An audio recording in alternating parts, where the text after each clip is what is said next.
دا یو ورو سوال کړی دی چې کله ښځه او خاوند د یو بل سره میلاو شي او کوروالی وکړي او د یو بل نه خپل حاجت پوره کوي خو مني نازله نه شي یعنې مني ته لاړه نه شي بیا پې هم غسل لازم دی که نه د غسل د لازمېدو دپاره د منۍ وتل دا شرط دی الجواب یاده کوي دا خبره د سړي او د ښځې کوروالی چې کله دوی د یو بل سره میلاو شي په دوی غسل لازم شو اگر که مني نه یې تلي اگر که د مني خروج نه یې شوی بیا هم په دوی غسل لازم شو حدیث کې دا راځي ښه واضحه او دا مسلې موږ ځکه واضحه بیانو دا ګورې د غیرت او د خلاف نه دي بعض ته دلته غیرت رایت شي پښتو دغه پښتو غیرت جیب کې کېده یا مال یې راکړه چې بوټان پې دله پاک کړه دا غیرت او پښتو هسې پالتو غیرت او پښتو دی چې د شریعت په مقابله کې راځي ډمان ګډوه پښتو نشتی اجراګان ګډوه پښتو نشتی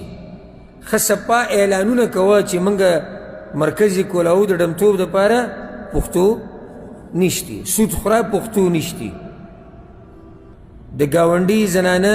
په غلط نظر ورته ګوره پښتو نشتی بازار کې جنکو ته ګوره پښتو نشتی بازار کې جنکو لنډې تنګې جامې پښتو نشتی د انډیا فلم په کور کې دننه چلوه پښتو نشتی ډرامې په کور کې چلوه پښتو نشتی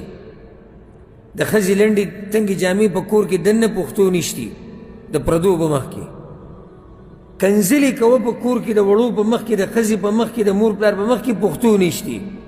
په بازارونو کې ستا ښځه دیسې او ستا مور دیسې په جنګ کې وایه پښتو نشتی خو چې کله یو عالم د شریعت مسله بیانوي الله دا باریک مسلې دي وایي باریک مسلې دي او زموږ د پښتنو معاشره د دې څنګه موږ نه خو دغه پښتو دې راواله او جیب کې کېده یا پې دیوال ووله دیزګې ته پښتو کې دا مسلې واضحه بیانول پکار دي چې په دې باندې خلک پوه شي دا زه تاسو ته یقیني وایم ما نه تپوسونه شوي دي ډېر خلک د عوامو دا سوچ دی چې غسل کله واجبېږي چې کله مني وځي او د ډېر وخته پورې دا مسله هم دقه شان روانه کړې وه ښځه خاوند یو بل سره میلاو شو غسل به یې نه کوي چې دا خو مني نه اتلې زموږ نه مسله هغه داسې د حدیث کې دي ګوره او پیغمبر صلی الله علیه وسلم وایي د ټولو نه زیات غیرتي دی الله دی او بیا په الله پسې غیرتي هغه وایي زه یم دا غیرتي انسان خبرې دي نو دلته موږ د غیرت او پښتو نه سنډې را سنډې هر چا کار څوکي دا خبره ورته ورسوئ پیغمبر صلی الله علیه وسلم وی ابو هریره رضی اللہ عنہ روایت تے په صحیح بخاری صحیح مسلم کی دے پیغمبر صلی اللہ علیہ وسلم اذا جلس بین شعبها الاربع ثم جهدها چې یو سړی د ښځې د څلورو اندامونو په منځ کې کېناس یعنې دوه لاسونه او دوه خپې ثم جهدها بیا کوشش ته کوروالي وکړو فقد وجب علیه الغسل نو په ده باندې غسل لازم شو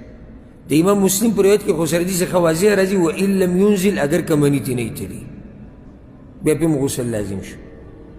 خو دلته بله مسله دا یاده کوي د ښځې او خاوند میلاوېده څه ته وایي یعنې دا نه چا ذهن کې راشي چې ښځې خاوند میلاوېده یعنې مطلب دا چې بدنونه د یو بل سره میلاو شو غسل لازم شو نه چې کله د سړي عورت او عضو خاص د زنانه په عورت کې ورننوتو نو غسل پې لازم شو دې ته میلاوېده وایي او ځکه حدیث کې ښه صفا راځي پیغمبر صلی الله علیه وسلم وایي امام احمد امام ترمذي دا حدیث راوړی دی اذا جاوز الختان الختانا چې کله د زنانه د سړي عورت عضو خاص د هغه ذکر د زنانه عورت سره صرف لګېده نه دي هغې کې ورننوځي اذا جاوز الختان الختانا فقد وجب الغسل بیا به غسل لازم شو بلکې عائشه رضی الله عنها په خپله دا وی الله اکبر وی فعلته انا ورسول الله صلی الله علیه وسلم فاغتسلنا دغه شان ما او پیغمبر صلی الله علیه وسلم کړي بیا موږ غسل وکړو د عائشة رضی الله عنها وی نو حاصل د جواب دا شو چې غسل لازمیږي اگر که د